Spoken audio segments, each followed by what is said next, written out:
Olá, graça e paz, tudo bem? Como você está? Estamos começando, retomando, a nossa jornada com o nosso Ministério Logos e agora na plataforma digital do YouTube. Por que estamos fazendo isso? Porque estamos transformando a nossa plataforma de ensino, o nosso Ministério de Ensino em uma plataforma digital. Porque nós queremos abranger o maior número de pessoas, queremos atingir, lugares que de repente presencialmente nós não entraríamos, não atenderíamos.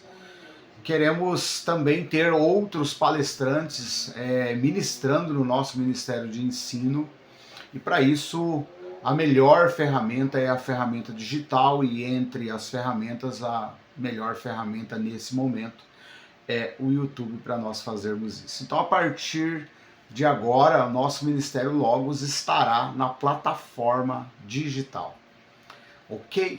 E hoje, nesse primeiro encontro digital aqui pelo YouTube, nós queremos falar um pouquinho sobre ser um cristão, irmãos menonitas, mas em especial ou de forma intencional queremos enfatizar o que é ser um cristão anabatista. Sabe, queridos, muitas pessoas elas pensam que a Igreja Irmãos Menonitas é uma seita, né? Todo mundo, quando você fala eu sou membro da Igreja Irmãos Menonitas, dá um susto no monte de gente, todo mundo fica tentando fazer conexões e tal, né? O que é ser um cristão, irmãos menonitas? O que é esse negócio? E o que é essencialmente ser um cristão anabatista? Porque, na verdade, o movimento que hoje nós chamamos de Igreja Irmãos Menonitas, a Igreja Irmãos Menonitas é uma parte apenas de um movimento muito maior que começou logo após a Reforma, que é o movimento anabatista. E esse movimento, ele é um movimento importante ao longo da história. Mas, para assim de forma muito sucinta contextualizar você, a história dos irmãos menonitas, ela é uma história que começa por causa de um homem chamado Menon Simons. Menon Simons é um padre católico que é descendente de alemão, holandês, que mora ali na região, né, de Witmarsum, na Holanda, lá em 1514, 520, nessa época aí. E esse padre chamado Menon Simons, ele começa a partir das suas leituras da Escritura e a partir das teses de Martim Lutero, surge ali uma série de pregadores que começam a pensar de forma diferente do que a Igreja Católica pensava na época. E então, Menon Simons, um dos precursores, né, do movimento anabatista, Menon Simons vai então entender que a igreja e Estado não podem caminhar junto, vai entender que batismo de criança não é uma prática bíblica correta, então alguns conflitos vão acontecer na história deste homem chamado Menon Simons. E esse homem, então, ele vai começar a discordar dentro da igreja a respeito disso. E como acontece, né, onde há uma discordância, nem sempre se caminha para um acordo ou uma concordância. E então, como a estrutura da Igreja Católica era uma estrutura já forte na época, ele é excomungado, ele é convidado a se retirar, convidado a entregar a batina e a sair então do movimento católico. E então Menon Simons deixa de ser padre e ele então vai começar a pregar para uma série de pessoas, de descendentes de alemães holandeses, né, nas colônias e na região rural. E com a intenção de alguma maneira de zombar desse movimento, de realmente trazer algum tipo de sarro a respeito desse movimento, então as pessoas começam a chamar as pessoas que estão indo ouvir Menon Simons de irmãos do Menon, seguidores do Menon, e aí acabou então nascendo o movimento, a igreja, ou um movimento chamado Menonitas. E depois, ao longo da história, houve então um novo reavivamento no meio deste grupo chamado Menonita, e então nasceu um segundo grupo chamado Irmãos Menonitas. Por isso, então, nós somos chamados de Irmãos Menonitas. Nós temos na Pensilvânia, nos Estados Unidos, em alguns lugares, na Bolívia, e aqui em Campo Grande em especial, as pessoas veem muito, né, um grupo étnico chamado, que eles se chamam de Menonitas. Eles são os Yamishes. Não sei se a pronúncia correta em alemão é Yamish ou Yamishes, enfim. Mas esse grupo, aquele grupo que é um pessoal que não usa tecnologia, eles andam com umas roupas diferentes, uns macacão preto, umas roupas diferentes. Esse grupo, ele se considera menonita também, e é um grupo étnico, ou uma etnia. Eles são quase que uma cultura, né, que se considera menonitas. Mas a igreja menonita e a igreja Irmãos Menonitas no mundo, ela não tem absolutamente nada a ver, ou nada, nenhum link, nenhuma ligação específica com este grupo étnico chamado Yemish.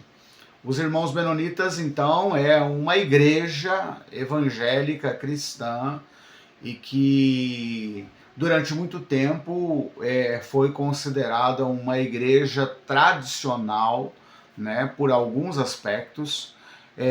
Hoje nós somos mais uma igreja anabatista no modelo congregacional do que uma igreja considerada uma igreja tradicional. Então, passando um pouquinho assim na história, né, dos Irmãos Menonitas, para que você possa conhecer a história. Os Irmãos Menonitas chegam no Brasil aí há mais de 100 anos que eles estão no Brasil, e eles são um grupo fechado devido às perseguições. Então eles se organizam no Brasil em colônias, né? Se organizam em grupos fechados, grupos étnicos, né, de fala alemã, e às vezes até mesmo num dialeto chamado Plattdeutsch, né, que também não sei se a pronúncia totalmente correta é assim, mas o Plattdeutsch, né, que é um dialeto do alemão. E no Brasil, então, durante muitos anos também, os irmãos menonitas, os irmãos menonitas, eles ficam restritos, fechados para outras pessoas, e então eles se organizam numa colônia, e ali dentro daquela colônia eles têm uma igreja, uma escola, uma cooperativa, todo um ambiente organizacional, e algumas pessoas elas fazem essa negociação externa àquela colônia. E durante muitos anos eles ficam assim também. Com o passar do tempo, então, eles vão começando a expandir a pregação da palavra de Deus como missionários, cumprindo a missão. Então eles começam a apoiar trabalhos missionários para os brasileiros, mas sendo um apoiador. E depois isso vai mudando gradativamente, então começam a nascer igrejas Irmãos Menonitas em lugares, em regiões aonde você tem uma certa concentração de descendentes de alemães, de europeus. E isso começa então aí ganhando forma como uma rede de igreja com o passar do tempo. E acaba nascendo então uma associação de igrejas, depois convenção de igrejas, e então hoje nós temos no Brasil algumas convenções, nós temos pelo menos 3 convenções menonita e irmãos menonitas, juntando as duas, menonitas e irmãos menonitas, nós temos aí 3 convenções. E com o passar do tempo, várias coisas foram acontecendo, outros movimentos foram acontecendo, como a Menonita Renovada, que começou em São Paulo. Então, temos vários movimentos nesse sentido. Mas, deixando um pouco de lado essa história dos irmãos menonitas em si, eu quero focar um pouco para falar com você, porque é o tema desse Logos de hoje, o que é ser um cristão anabatista. O que é esse movimento anabatista? O que significa? Por que isso tudo começou? Bom, os cristãos com uma perspectiva anabatista de fé e vida existem desde o início da era cristã. É importante nós frisarmos isso. Até mesmo hoje em dia, em aproximadamente cada grupo de igrejas e talvez em aproximadamente cada congregação, há pessoas que possuem o entendimento da fé cristã parecido com aqueles de tradição anabatista. Anabatista é uma maneira de ser cristão, assim como há cristãos anglicanos, há cristãos batistas, há cristãos luteranos, há os cristãos anabatista. Anabatista é um nome inventado, que significa rebatizadores. E foi dado aos cristãos, no século XVI, que viam pouco valor no batismo de criança. E, portanto, se batizavam quando adultos sob a confissão de fé. Então, uma das coisas importantes do movimento anabatista, os rebatizados, era que as pessoas então eram batizadas novamente e esse batismo era praticado de acordo com a confissão de fé da anabatista. Esses cristãos anabatistas foram os precursores dos cristãos menonitas de hoje e de muitos outros da tradição da Igreja Livre. Os cristãos anabatistas, menonitas, possuem muitas crenças em comum com outros crentes. Nós temos muitas semelhanças com outras denominações, com outras igrejas, com a Igreja Batista, com a Igreja Presbiteriana, com várias denominações que você conhece mais devido à expansão e o crescimento que essas denominações tiveram no mundo. Bom, os anabatistas, eles creem em um Deus trino, a trindade, que é tanto santo quanto gracioso na salvação pela graça por meio do arrependimento e fé, na humanidade e divindade de Jesus, na inspiração e autoridade das Escrituras, no poder do Espírito Santo e na igreja como corpo de Cristo. Porém, eles frequentemente possuem essas convicções um pouco diferente dos outros. Os anabatistas, às vezes, eles são identificados assim como um grupo radical da reforma protestante. E esse grupo ele surge em um tempo de muita agitação social, econômica, e tinham a intenção de levar adiante a reforma iniciada por Martim Lutero e por outras pessoas como Ulrich Zwinglio e João Calvino. Os cristãos de uma perspectiva anabatista, durante a história, colocaram a ênfase em seguir Jesus em suas vidas diárias. Querido, isso aqui é muito importante. Por quê? Porque a vida diária ela não pode estar desassociada da vida que é considerada a vida religiosa, que é aquele estar lá no culto no domingo e tal, em estarem unidos em uma comunidade que é centrada em Cristo, onde Cristo é o centro. E em procurar superar conflitos de forma pacífica. E a pergunta que vai para você: você é um cristão com uma perspectiva anabatista? Os principais reformadores nos levaram ao entendimento claro de que a salvação se dá somente por meio da fé e da graça, mas em muitos aspectos se limitaram às estruturas e pensamentos empreendidos por Constantino, por Agostinho nos séculos 4 e 5. Os cristãos menonitas, às vezes, têm se limitado meramente a procurar continuar o que foi iniciado por Menon-Simons e os anabatistas do século XVI. Mas nós todos podemos aprender, e os irmãos menonitas têm feito isso de forma muito intensa nos últimos anos. Todos nós podemos aprender com os vários movimentos de renovação, o que significa ser um cristão naquela época e naquela cultura. Finalmente, nós todos precisamos retornar a Jesus, o autor e fundador da nossa fé, para encontrarmos a base para o que significa ser um cristão hoje em dia. O problema do cristianismo não necessariamente são muitas denominações, mas a hesitação de suas partes em aprender umas com as outras, tá? Os pentecostais têm para ensinar aos tradicionais, os tradicionais aos pentecostais, os neo aos pentecostais e aos tradicionais, os tradicionais aos pentecostais e aos neo, enfim, todos nós temos muito a aprender um com os outros. E eu sou prova viva de que isso é possível. Por quê? Porque eu nasci no meio do movimento pentecostal, eu fui cristão de uma igreja chamada Assembleia de Deus durante quase boa parte da minha vida, até ali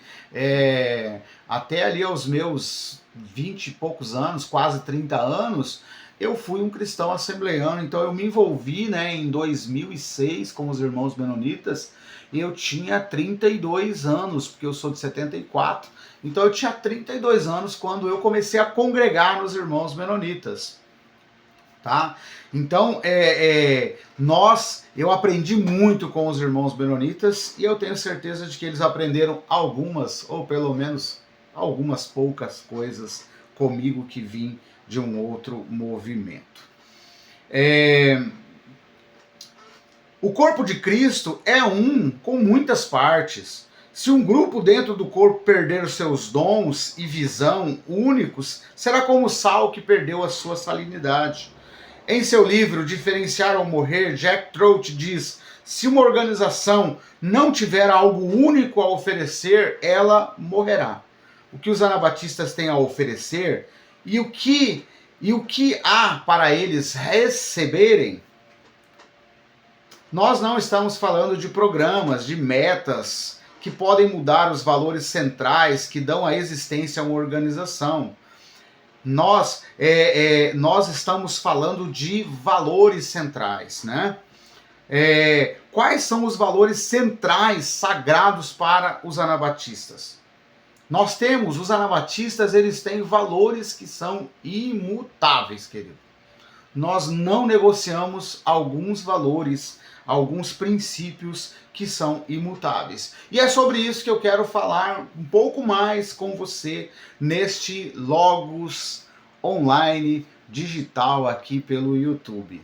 E espero que você possa, compartilhar, curtir, enviar para todo mundo isso, para que outras pessoas possam ouvir. Bom, os cristãos anabatistas, eles têm 3 pilares, 3 fundamentos, 3 valores que são centrais para a fé anabatista. Primeiro, Jesus é o centro da nossa fé. Querido, a nossa fé, toda ela converge para Jesus como centro.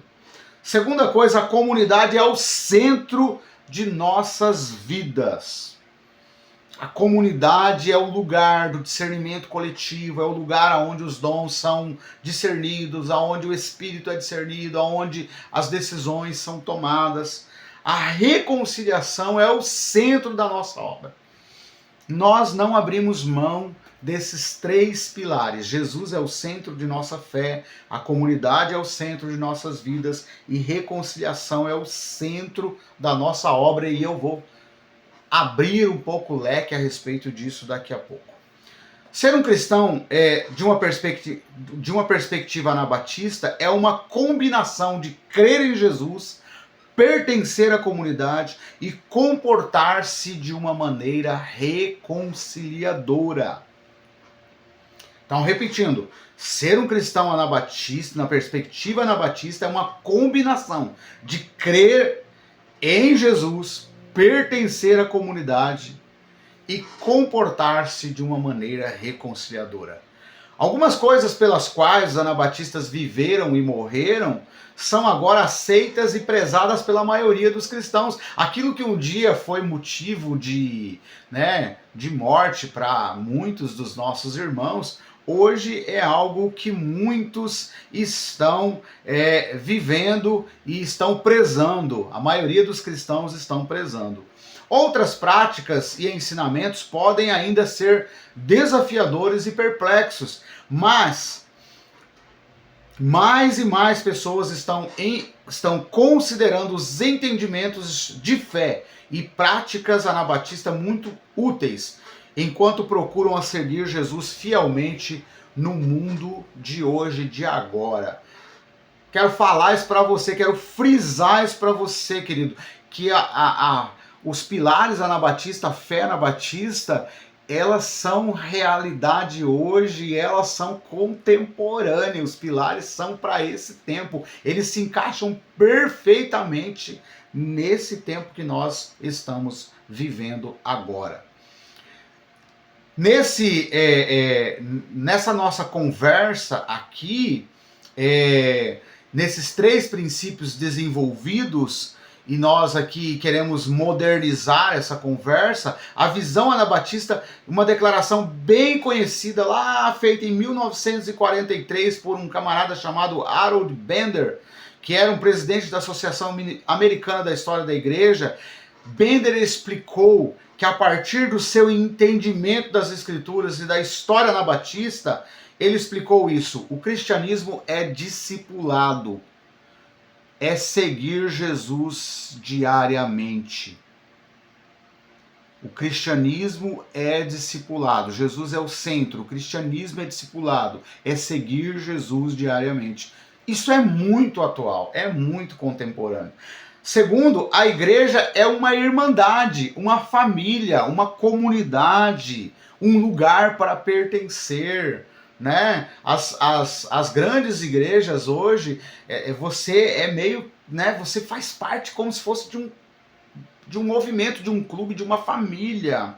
Então a igreja é uma irmandade ou família. Os membros não são comprometidos apenas com Deus, mas individualmente e voluntariamente uns com os outros.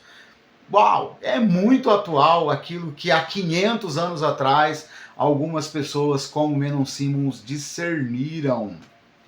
Terceiro, os seguidores de Jesus têm uma ética de amor e de não resistência. Como pessoas transformadas, procuram ser reconciliadoras, que rejeitam o envolvimento com a violência, com a guerra. Nós somos pacificadores, reconciliadores. Aquilo que Jesus fez, Jesus não entrou em guerra, Jesus não entrou nas disputas de poder, política da época. E quando Pedro sacou da espada, Jesus disse: Pedro, com a espada, quem com espada fere, com espada será ferido. Né? E Jesus então nos ensinou essa ideia do pacifismo, da reconciliação. Esses 3 valores centrais tiveram inícios múltiplos e nós iremos enfatizar isso aqui nessa nossa conversa. Tá joia? Bom, primeiro valor central: Jesus é o centro da nossa fé. Jesus começou seu ministério, querido, aos 30 anos, reunindo um grupo de discípulos. Por 3 anos, esses discípulos viveram, comeram e trabalharam junto com Jesus. Eles observaram como ele se preocupava com os pobres, curava quem estava enfermo, dava visão aos cegos, perdoava os pecadores e ensinava as multidões. Jesus se tornou central para a vida e a fé deles. Eles passaram a crer nele como seu mestre, seu professor, como seu salvador e como seu senhor, em contraste com os professores, salvadores e mestres da sua época. Ser um cristão significava mais para esses primeiros discípulos do que ser um crente ou adorador. Significava ser uma pessoa cheia do Espírito Santo. Querido, o movimento Anabatista, a Igreja Irmãos Menonitas, ela é uma igreja que no seu fundamento, na sua base, ela acredita em pessoas cheias do Espírito Santo e que estavam obedecendo a Jesus em sua vida diária. Devido ao comprometimento deles com Jesus e a presença contínua do Espírito Santo em suas vidas, as pessoas percebiam que eles estavam sendo transformados para se tornarem parecidos com Jesus em suas atitudes e no seu estilo de vida. Quem não se lembra de Pedro em volta daquela fogueira e as pessoas dizendo: você se parece com um deles, você fala como um dele, você se veste como ele, você fala como ele, você tem o jeitão dele, entende? Jesus Cristo é o centro da nossa fé. Então aqueles primeiros discípulos, eles eram muito parecidos do caminho, os seguidores de Cristo, os cristãos, os semelhantes a Ele. Amém, queridos? Por 250 anos, os primeiros cristãos, 250 anos, os primeiros cristãos continuaram a experimentar a presença do Espírito de Jesus entre eles. Mas nos séculos seguintes, muitas mudanças foram introduzidas na fé cristã, que quase se tornou outra religião.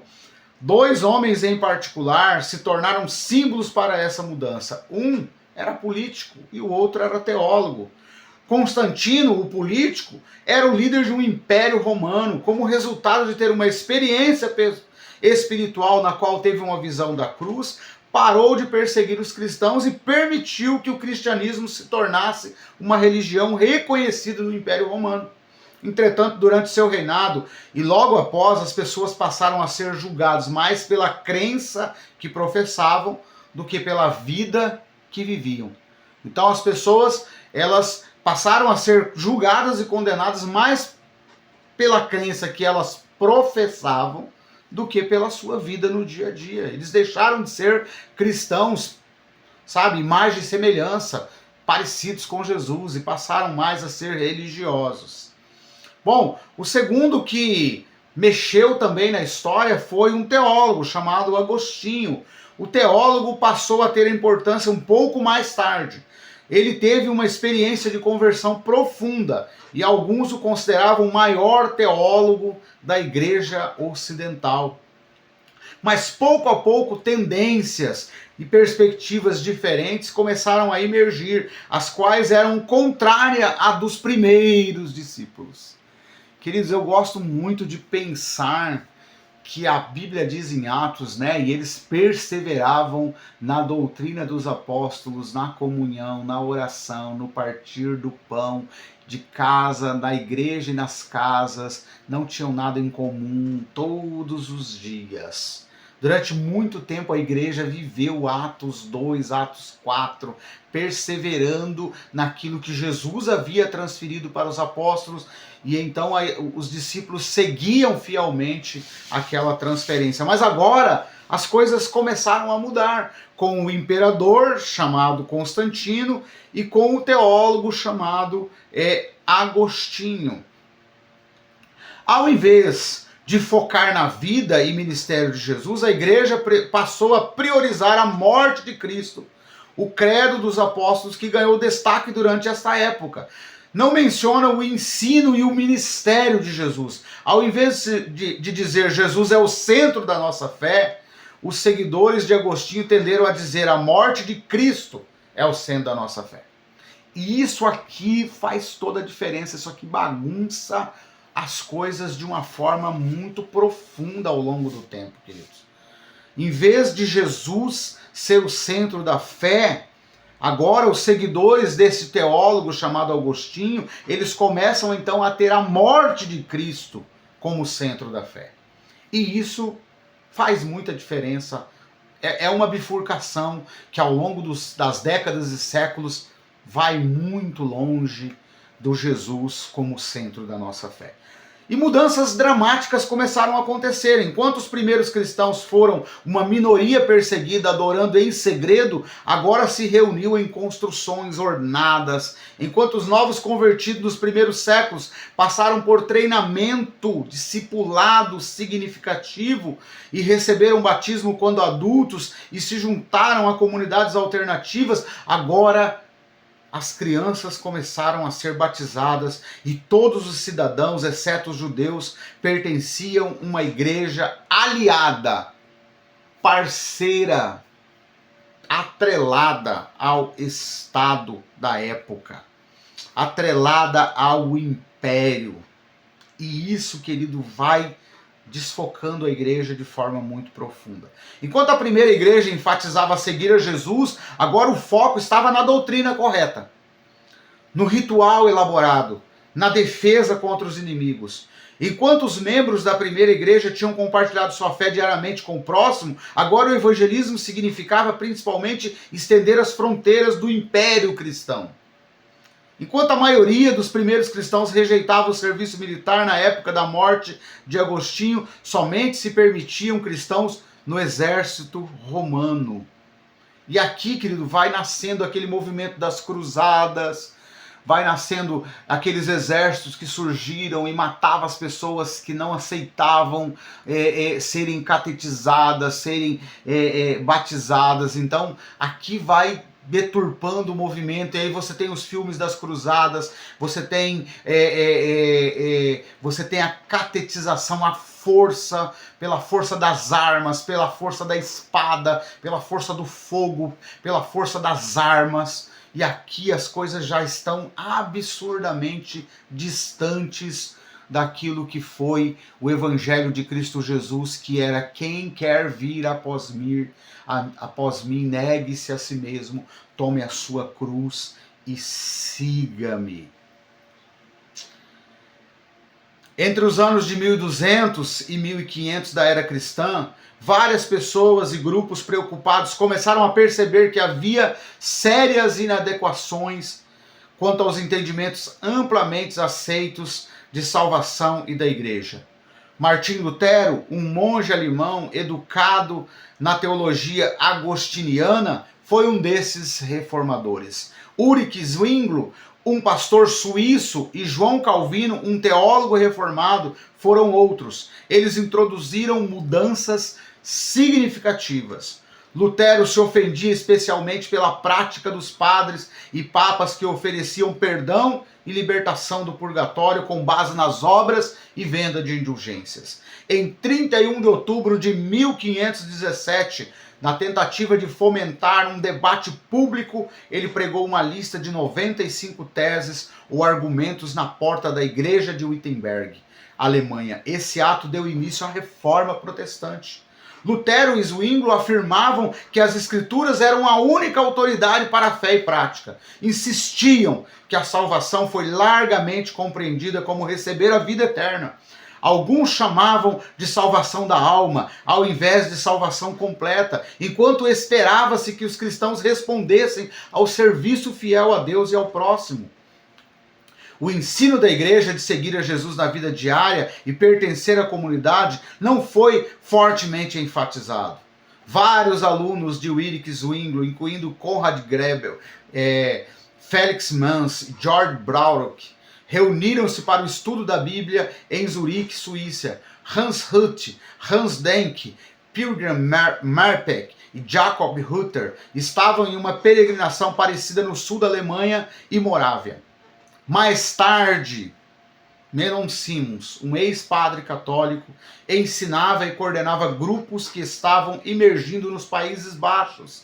Esses estudantes da Bíblia continuaram seus estudos de Jesus e dos primeiros discípulos. Hebreus 12:2, fixemos os nossos olhos em Jesus, o autor e aperfeiçoador da nossa fé, tornou-se central para muitos. 1 Coríntios 3,11, ninguém pode lançar outro fundamento além do que foi posto, que é Jesus Cristo, tornou-se o lema para Menoncimos. Há tempo, o Sermão do Monte, quando foi fortalecido pelo Espírito Santo, passou a ser visto como norma para a vida cristã.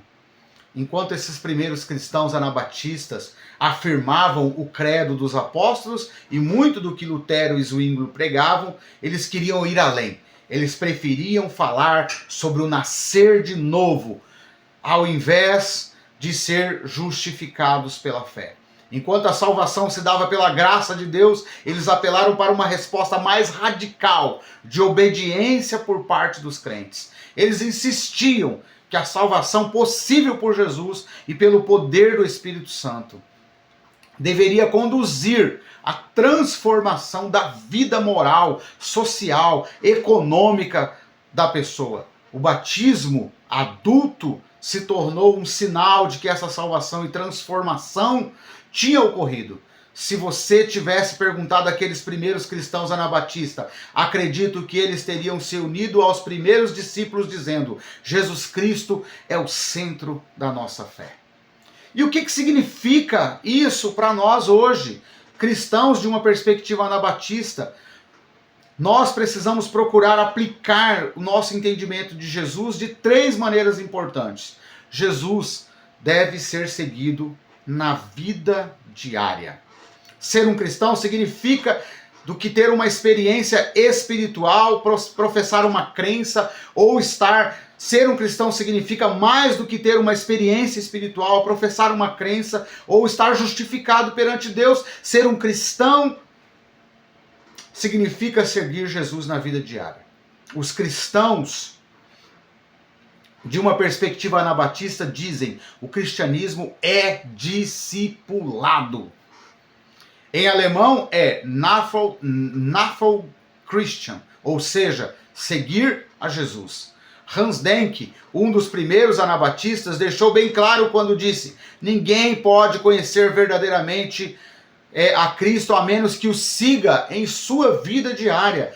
Ninguém pode seguir Cristo em sua vida diária a menos que o conheça verdadeiramente. A salvação na tradição anabatista significa ser transformado de uma velha para uma vida que exemplifique, de uma velha forma de vida para uma vida que exemplifique o espírito e as ações de Jesus Cristo. A salvação não é uma mera mudança de atitude de Deus em relação a nós, é uma mudança em nossas atitudes e ações em relação a Deus e às pessoas e ao mundo. E essa mudança é possível pela permanente presença do Espírito Santo, que capacita os discípulos a seguirem Jesus em suas vidas diárias. Muitos cristãos, mesmo após a salvação, continuam a se ver como pecadores sem esperança, que são incapazes de viver uma vida vitoriosa e transformada. Alguns dizem: não sou diferente, sou apenas perdoado. Os cristãos de uma perspectiva anabatista discordam. Eles creem que os ensinos e o Espírito de Jesus podem transformar seguidores comprometidos, assim como os ajudam a vencer os poderes do mal. Eles são encorajados a seguir radicalmente Jesus em sua vida diária. O segundo pilar, o segundo princípio, o segundo valor, a Bíblia é interpretada a partir de um ponto de vista centrado, querido, em Cristo Jesus.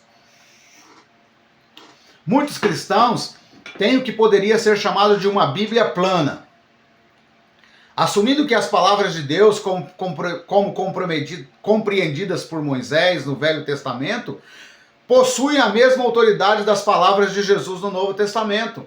Quanto a questões políticas ou sociais, como a guerra, a pena de morte ou o tratamento de pessoas com comportamentos impróprios surgem. Aqueles com a perspectiva da Bíblia plana frequentemente consideram os textos do Velho Testamento como sendo a base para a sua crença e ação, até mesmo quando esses textos diferem dos ensinamentos de Jesus. Outros cristãos interpretam as Escrituras a partir de um ponto de vista dispensacional, Para saber a vontade de Deus, eles devem primeiro saber para qual dispensação ou período do tempo uma passagem foi revelada.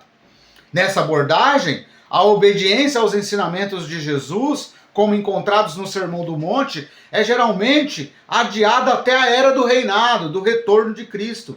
Durante o tempo presente, Jesus recebe adoração, mas não obediência diária. Queridos, essas coisas mudam tudo na sua caminhada no dia a dia.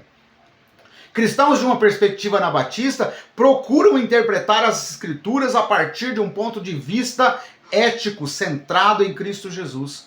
É visto como a revelação, Jesus é visto como a revelação completa de Deus e de sua vontade, que significa que às vezes os ensinamentos de Jesus transcendem ensinamentos anteriores. Jesus mesmo disse: ouvistes o que foi dito, eu porém vos digo. Mateus 5, 21, 27, 31, 33, 38 e 43. Do mesmo modo, o autor do livro de Hebreus declara: havendo Deus outrora falado muitas vezes e de muitas maneiras aos pais pelos profetas, nesses últimos dias nos falou pelo Filho.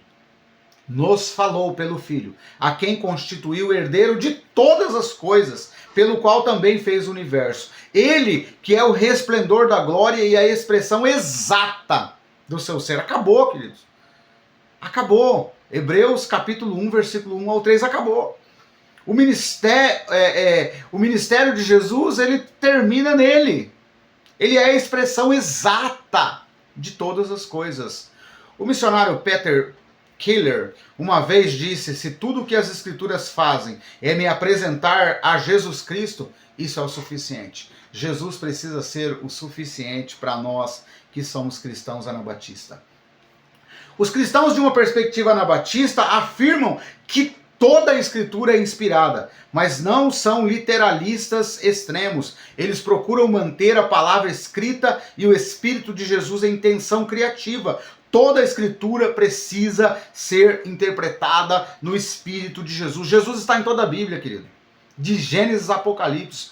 É só você ler a palavra com o Espírito de Jesus que você vai ver Jesus como libertador, como salvador, como governo, como todas as coisas. No Antigo Testamento, de ponta a ponta, Jesus está lá o tempo todo, o tempo todo, o tempo todo. Eles procuram manter a palavra escrita e o Espírito de Jesus em tensão criativa. Toda a Escritura precisa ser interpretada no Espírito de Jesus.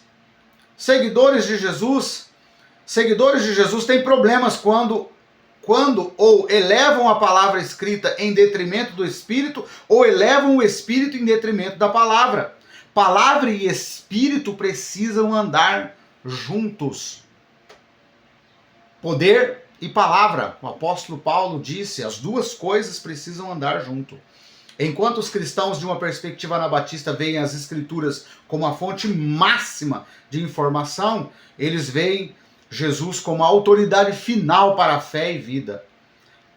Enquanto cristãos de uma perspectiva anabatista veem as Escrituras como a fonte máxima de informação, eles veem Jesus como autoridade final para a fé e vida. Ele é Senhor das Escrituras e norma para a ética pessoal e social.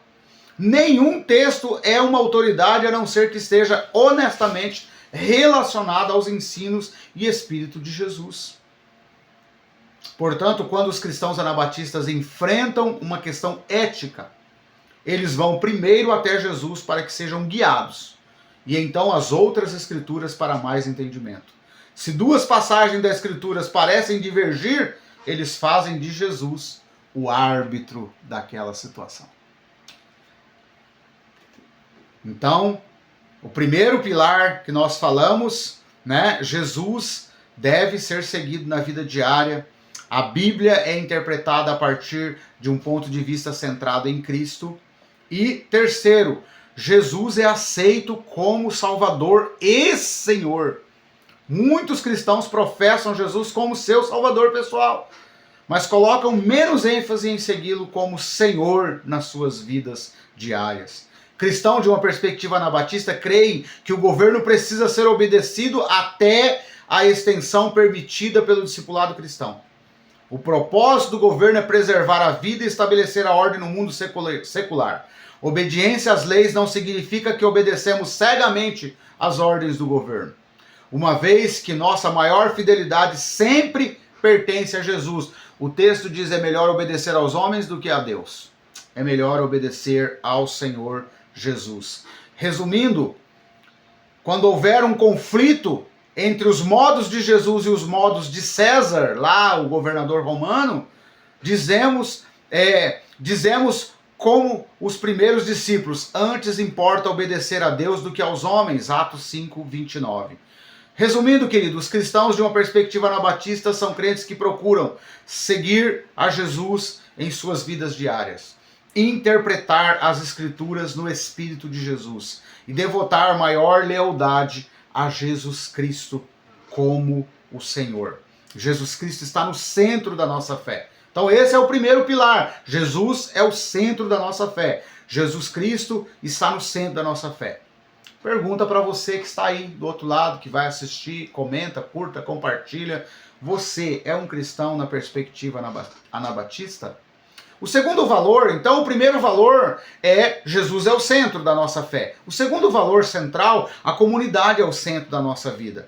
Uma das primeiras coisas que Jesus fez quando começou o seu ministério foi formar uma comunidade. Convidou Pedro, André, Tiago, João, os discípulos, e eles aprenderam seguindo a Jesus, comeram, viajaram, serviram juntos, até que em Pentecostes tornaram-se um núcleo de uma nova sociedade chamada igreja.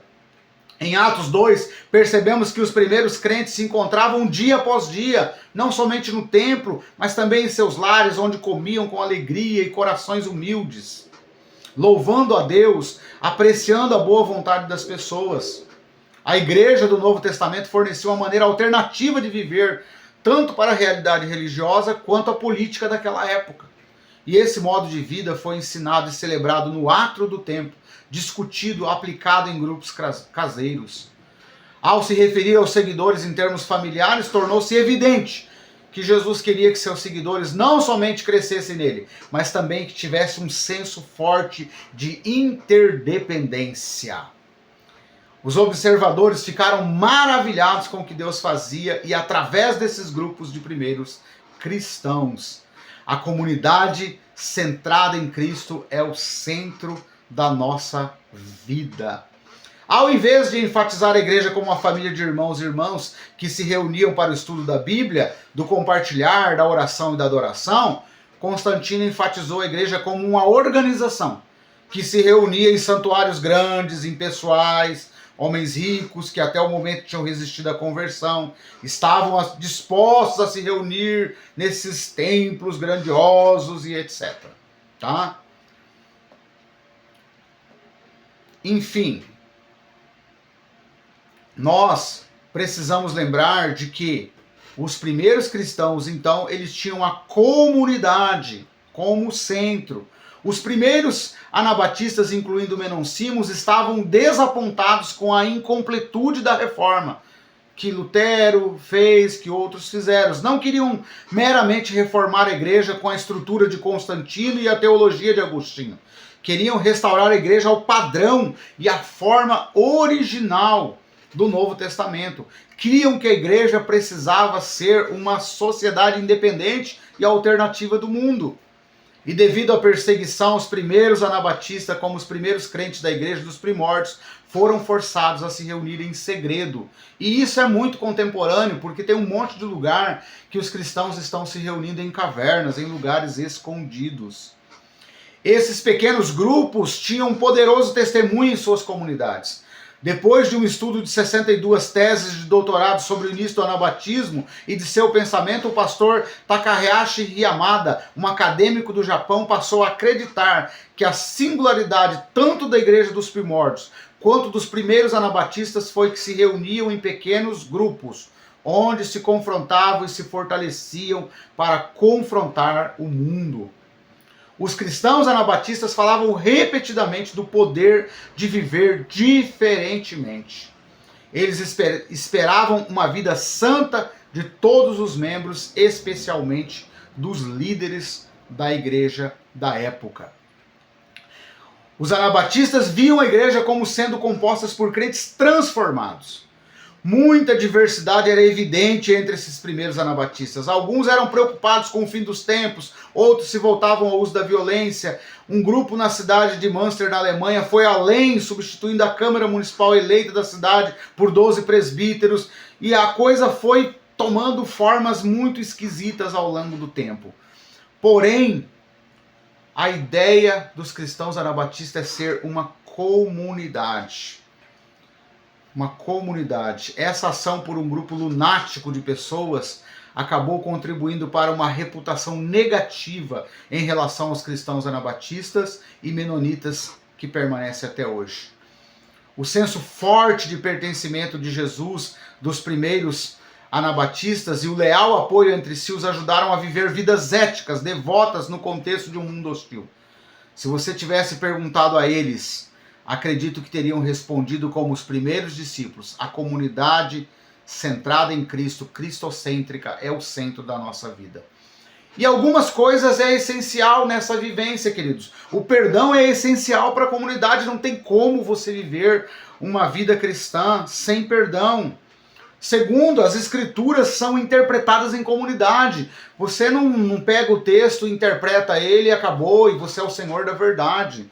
Há um entendimento ali, uma percepção, um discernimento coletivo das escrituras. E terceiro, comunidade experimentada em pequenos grupos. Queridos, pequenos grupos, células, é algo que nasceu com os anabatistas, nasceu com a igreja primitiva e por aí vai, queridos. A comunidade é experimentada em pequenos grupos. O perdão é essencial para a comunidade. O diálogo e o discernimento em grupo é necessário para a interpretação das escrituras. E pequenos grupos como centrais para a vida da igreja. Resumindo, os cristãos de uma perspectiva anabatista experimentam a comunidade centrada em Cristo como centro de suas vidas.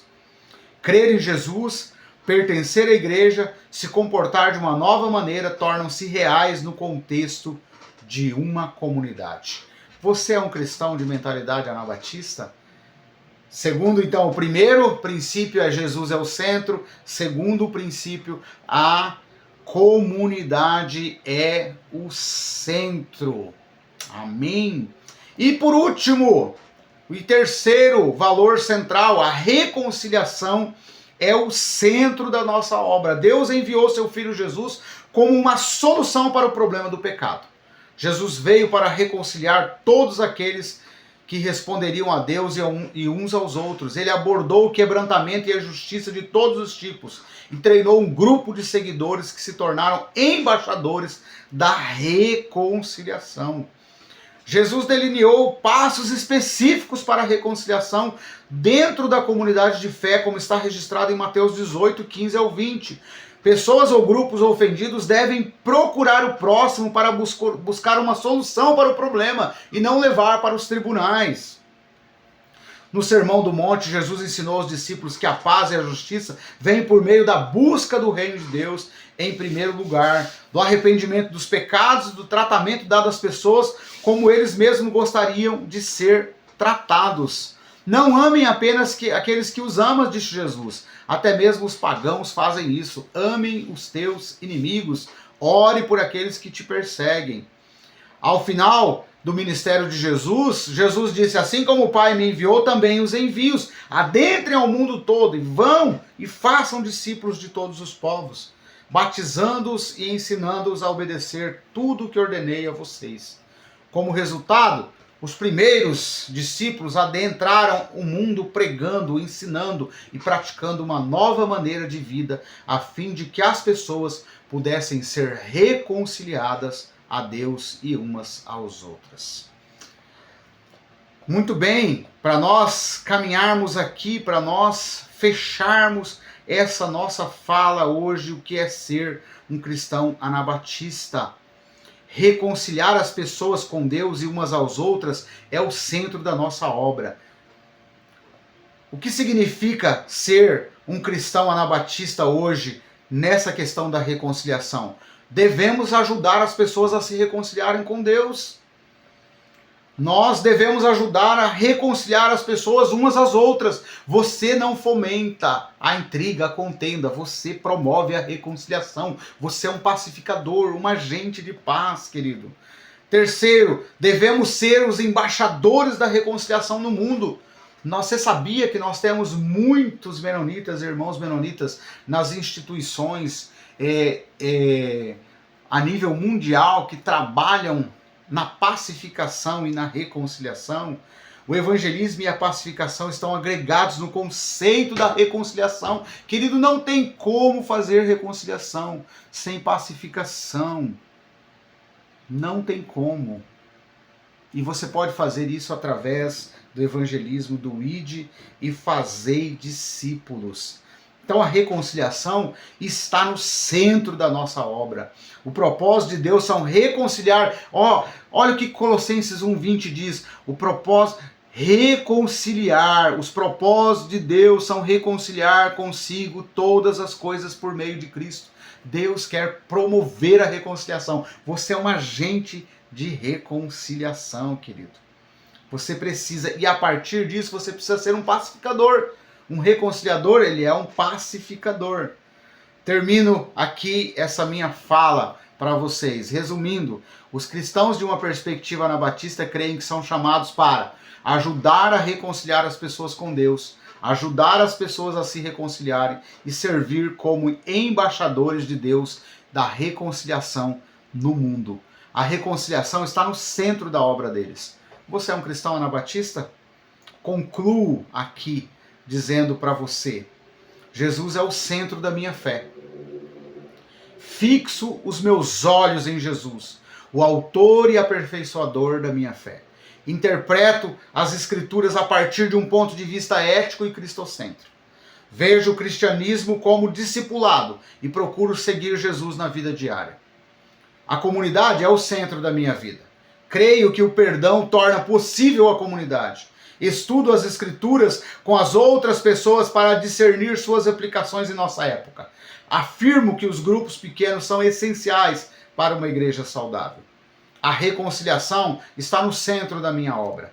Sou chamado para ajudar as pessoas a se reconciliarem com Deus por meio da fé em Jesus. Creio que a reconciliação inclui tanto o evangelismo quanto a pacificação. Rejeito todas as formas de injustiça e violência e incentivo a alternativas pacíficas para as guerras e para os conflitos. Você é um cristão anabatista? Jesus é o centro da sua fé? Você fixa os seus olhos em Jesus, o autor e aperfeiçoador da sua fé? Você interpreta as Escrituras a partir de um ponto de vista ético e cristocêntrico? Você vê o cristianismo como discipulado e procura seguir Jesus na sua vida diária? Você é um cristão anabatista. Jesus é o centro da sua fé. A comunidade é o centro da sua vida? Você crê que o perdão torna possível a comunidade? Você estuda as Escrituras com as outras pessoas para discutir e para discernir, melhor dizendo, suas aplicações em nossa época agora? Você afirma que os grupos pequenos são essenciais para uma igreja saudável? A comunidade é o centro da sua vida, então você é um cristão anabatista. A reconciliação está no centro da sua obra? Você é chamado para ajudar as pessoas a se reconciliarem com Deus por meio da fé em Jesus? Você ajuda as pessoas a se reconciliar com Deus por meio da fé em Jesus? Você crê que a reconciliação inclui tanto o evangelismo quanto a pacificação, o discipulado? Você rejeita todas as formas de injustiça e violência e incentiva alternativas pacíficas para a guerra e outros conflitos? Então a reconciliação é o centro da sua obra. Você é um cristão anabatista. Que Deus te abençoe poderosamente. Como disse, curta, compartilha, envia para um monte de gente. Esse é o nosso Ministério Logos, caminhando para a plataforma digital aqui no YouTube. Todas as terças-feiras, às 20 horas do horário do MS, às 21 do horário de Brasília, você vai receber o nosso conteúdo ao vivo para você poder meditar na palavra do Senhor Jesus. Comente, escreva, faça perguntas e nós vamos monitorar as suas perguntas e vamos responder na medida do possível, de forma bíblica, centrada em Cristo Jesus, tendo a comunidade como centro da nossa fé. Deus te abençoe, um grande abraço e nos vemos na próxima terça-feira com o Ministério Logos, com um novo tema, um novo assunto, desafiando você a pensar na palavra de Deus. Um grande abraço, fiquem com Deus.